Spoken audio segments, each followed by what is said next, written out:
우리는 광야를 지나 약속의 땅으로 시리즈 19번째 말씀으로 오늘 함께 말씀의 은혜를 나누고자 합니다.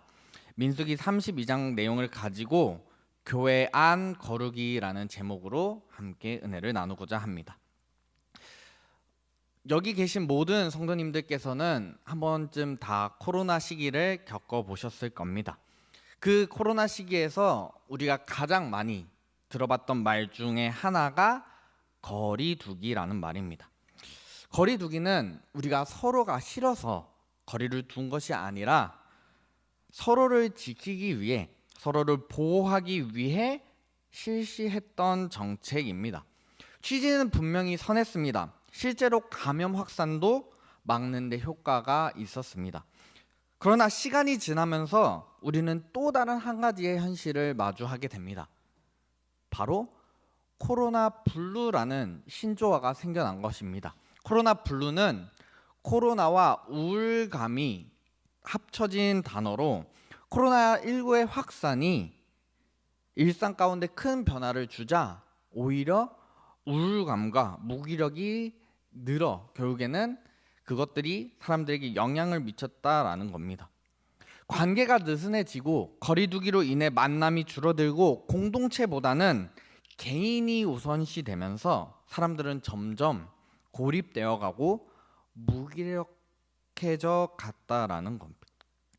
분명히 서로를 위한 거리두기로 시작했지만 어느 순간 가장 중요한 기준이 서로에 있는 것이 아니라 나의 안전과 나의 편안함에 있게 되어 버렸다는 겁니다. 그러나 우리는 원하든 원치 않든 우리는 공동체에 속해서 살아갑니다. 교회뿐만 아니라 가정에서도 또 학교에서도 또 사회와 직장 속에서도 우리는 늘 공동체 안에 속하여 살아가도록 창조되었습니다. 하나님께서는 아담을 보시며 이런 식으로 말씀하셨습니다. 사람이 혼자 사는 것이 보기 좋지 아니하니 사람은 서로 도와가며 함께 존재하도록 지음받은 존재라는 것입니다. 그런데 공동체 안에 이 거리두기가 자리 잡기 시작하면 관계는 약해지고 또 책임은 흐려지며 결국 공동체는 병들게 만든다는 겁니다. 오늘 본문은 바로 그러한 모습을 보여줍니다. 하나님의 백성의 공동체 안에서 벌어진 매우 심각한 거리두기 사건이라고 우리는 할 수 있을 것입니다. 우리 지난 시간 민수기 31장 말씀을 통해서 이스라엘의 싸움이 사람의 힘이 아니라 하나님을 의지하는 믿음의 싸움임을 말씀을 통해 살펴보았습니다. 모세는 인생의 마지막 싸움에서 자신의 유익을 쫓는 것이 아니라 하나님의 뜻을 선택합니다. 중요한 것은 전략이나 어떠한 방식이 아니라 믿음과 순종이라는 겁니다. 하나님은 고난의 자리를 통해 백성을 훈련시키시고 또 그 가운데에서 하나님을 의지하는 자들에게 승리를 허락하십니다. 그리고 오늘 우리가 함께 나누는 32장의 말씀은 그 싸움 직후 이제 가나안 땅 입성을 앞두고 벌어진 사건입니다. 이스라엘은 요단강 동쪽 지역을 정복하는 데 성공했습니다. 그리고 이제 남은 것은 요단의 서쪽 하나님이 약속하신 그 약속의 땅 가나안 땅으로 들어가는 일이었어요. 그런데 바로 그 시점에 본문은 이렇게 시작하고 있는 것입니다. 우리 1절 말씀 다 같이 함께 읽겠습니다. 르우벤 자손과 갓 자손은 심이 많은 가축대를 가졌더라. 그들이 야셀 땅과 길르앗 땅을 본즉 그곳은 목축할 만한 장소인지라. 이 장면 속에서 우리는 오늘 우리들의 모습을 발견하게 됩니다. 이 사건이 왜 문제였는지 우리 오늘 이 시간 세 가지로 함께 나눠서 살펴보고자 합니다. 첫 번째, 교회 안의 거리두기는 언제나 합리적인 판단에서 시작한다라는 겁니다. 르우벤 자손과 갓 자손은 그 땅을 보았습니다. 그리고 그 땅이 목축할 만한 장소라고 판단했어요. 현실적으로 매우 타당한 판단이었을 겁니다. 그들은 목축을 생계로 삼은 지파였고 그 땅은 그들의 삶과 꼭 맞닿아 보였습니다. 그래서 모세에게 이렇게 요청합니다. 이 땅을 우리들의 소유로 주옵소서. 겉으로 보면은 충분히 합리적인 선택이에요. 그러나 모세는 이 요청을 매우 심각하게 받아들입니다. 왜일까요? 이러한 문제는, 이 요청 사항의 문제는 단순히 토지를 나눠 달라, 토지를 우리에게 달라, 단순히 토지 배분의 문제가 아니라 하나님의 약속 앞에서 공동체가 어떤 태도를 취하고 있는가의 문제였기 때문입니다. 모세는 그들을 이렇게 책망합니다. 7절 말씀입니다. 너희가 이스라엘 자손을 낙심하게 하여 하나님이 주신 땅으로 건너갈 수 없게 한다라는 겁니다. 르우벤과 갓 지파는 현실을 보았고 그 현실을 기준으로 판단했습니다. 그러나 문제는 현실을 본다는 그 자체에 있는 것이 아니라 그 현실이, 그들이 바라본 그 현실이 하나님의 약속보다 더 크게 작용했다라는 겁니다. 성경에서 반복해서 등장하는 표현 중에 보기에 좋았더라라는 표현이 있습니다. 그런데 이 표현이 하나님께 사용될 때는 언제나 그분의 선한 뜻을 드러냅니다. 그런데 이 단어가, 이 표현이 인간에게 쓰일 경우에는 늘 넘어짐으로 이어집니다. 대표적으로 하와는 선악과를 보고 보기에 좋아서 그 선악과를 따먹습니다. 또 노아의 시대 사람들은 자기 눈에 좋을 대로 여자들을 아내로 삼았다라고 말합니다. 그리고 이어지는 말씀에서 그 결과가 여호와 보시기에 악하였더라라는 거예요. 교회 안 거리두기도 마찬가지입니다. 언제나 그럴듯한 이유로 시작합니다. 지금은 내가 조금 힘들어서 조금 거리를 둘게. 굳이 그렇게까지 할 필요는 없지 않아? 나는 조금만 약하게 신앙생활 할게. 그냥 각자 알아서 신앙생활 알아서 지키면 되는 거 아니야. 마치 그럴듯해 보입니다. 서로에게 피해를 주지 않으면서 선택하는 아주 적절하고 합리적인 판단이라고 생각이 됩니다. 그러나 그 선택은 결국에는 공동체를 약화시키고 함께 감당해야 할 그 믿음의 싸움에서 나 홀로 발을 빼버리는 결정을 하게 되는 겁니다. 성경은 이 문제를 결코 가볍게 보지 않습니다. 우리는 이것을 기억해야 합니다. 자, 두 번째로는 교회 안 거리두기는 약속보다 안전을 선택할 때 일어난다라는 겁니다.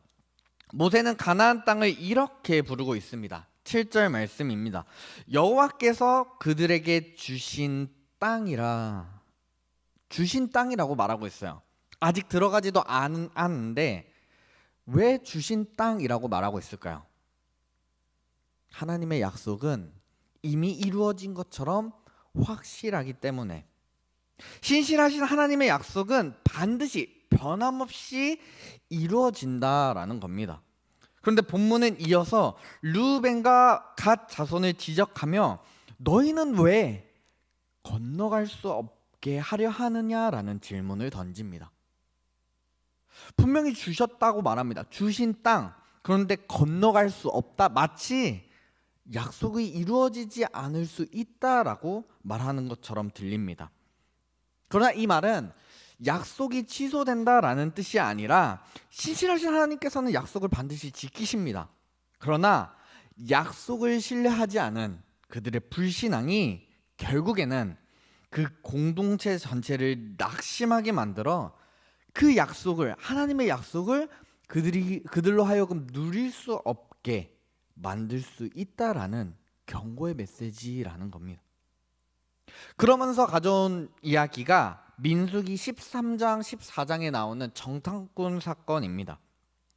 가나안 땅을 앞두고 모세는 하나님의 명령에 따라 12명의 정탐꾼들을 가나안 땅으로 파견을 보냅니다. 그리고 그 땅을 정찰하게 합니다. 정탐꾼들은 그 땅을 살펴보았고 또 열매도 확인합니다. 그리고 이러한 평가를 냅니다. 과연 그 땅에 젖과 꿀이 흐르며 이것이 그 땅의 과일이니이다. 그들은 그 땅에 직접 가봤고 그 땅의 풍요함과 하나님의 신실하신 그 약속을 그들의 눈으로 목격했습니다. 그러나 곧이어 그 12명의 정탐꾼 중 10명의 정탐꾼들은 현실 앞에서 그 젖과 꿀이 흐르는 땅을 이렇게 평가 내립니다. 그 땅은 거주민을 삼키는 땅이라. 그리고 그 결과 이스라엘 전체로 퍼져서 이스라엘 전체가 낙심하기에 이르렀고 하나님을 원망하기 시작합니다. 그렇게 그들은 광야에서 멈춰서게 됩니다.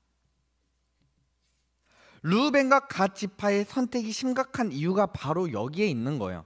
그들의 선택이 또다시 공동체 전체를 낙심하게 만들어서 결국에는 하나님의 약속으로부터 멀어지게 만들 수 있다라는 겁니다.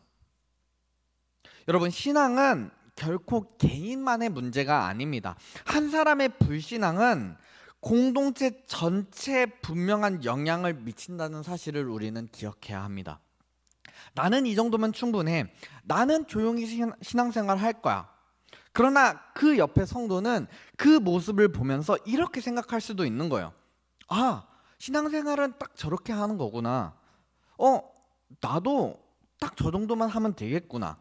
아니면 섬김은 열심히 있는 사람만 하는 거구나. 굳이 나는 성장하려고 애쓰지 않아도 괜찮구나 라고 생각할 수 있다라는 거예요.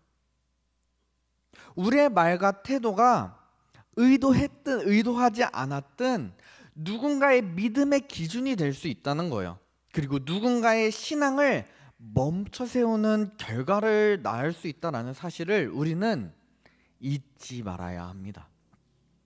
마지막으로 세 번째, 교회 안 거리두기는 공동체를 무너뜨리는 죄라는 사실입니다. 모세는 이러한 문제를 가볍게 여기지 않습니다. 또 개인의 선택으로 보지 않습니다. 6절 말씀입니다. 너희 형제들은 싸우러 가거늘 너희는 여기에 앉아 있고자 하느냐. 이들의 선택은, 이들의 요구는 공동체 전체를 낙심하게 만들고 이스라엘 전체를 낙심하게 만들고 하나님의 약속에서 멀어지게 하는 불신앙의 죄였다라는 겁니다.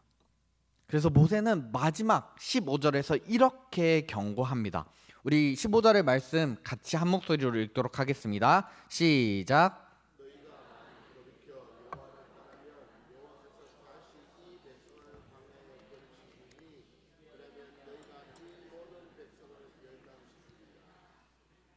아멘.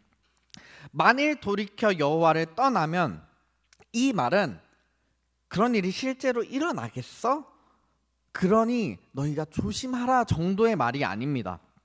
가벼운 겉면이 아니라 실제로 과거에 있었던 사건을 가져와서 정탐꾼 사건을 근거로 한 엄중한 경고라는 거예요. 정탐꾼 사건의 결과가 어떻게 됐습니까? 그들은 무려 40년간의 광야를 떠돌게 됩니다. 물론 하나님께서는 그들을 광야 땅에서 버려두지 않으세요. 그들과 함께 하시며 그들을 인도하시며 그 가운데에서 그들을 훈련시키십니다. 그러나 광야 1세대는 결국에는 약속의 땅을 누리지 못하고 즐기지 못합니다.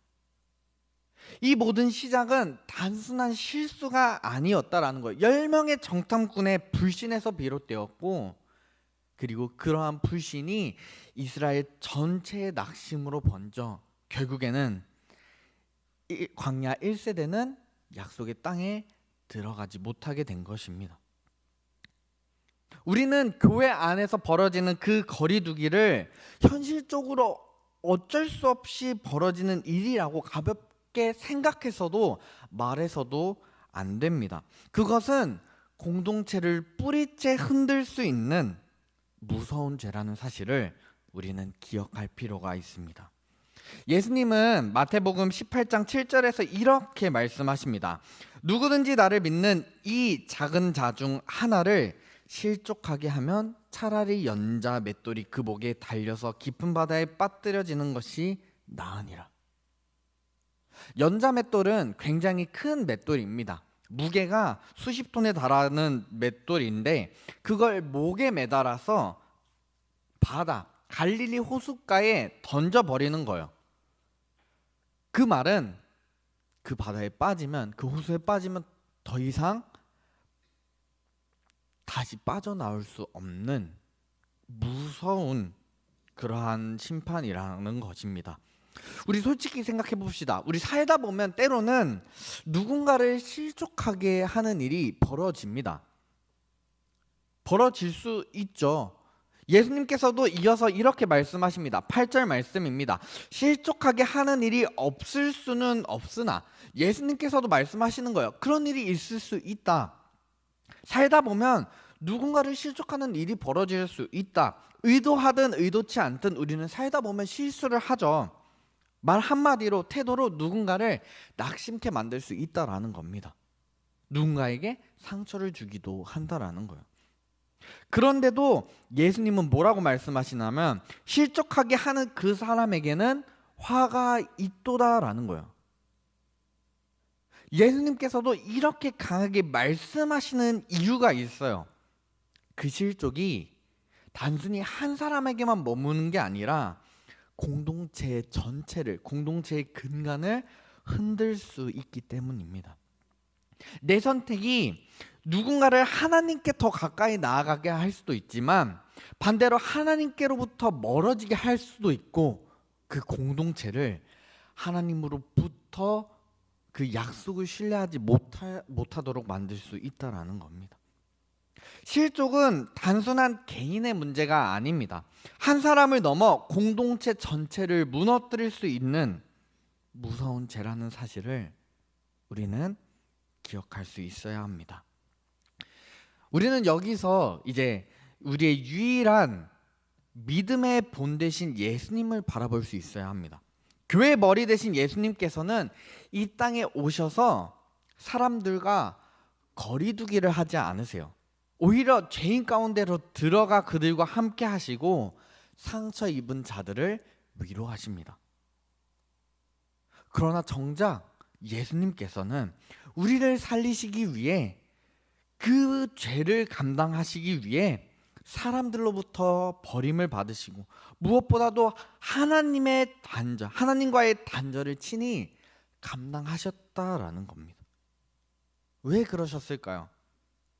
우리를 다시금 하나님과 화목하게 하시고, 끊어졌던 그 관계를 회복시켜 서로를 다시 하나의 공동체로 묶으시기 위함이다라는 겁니다.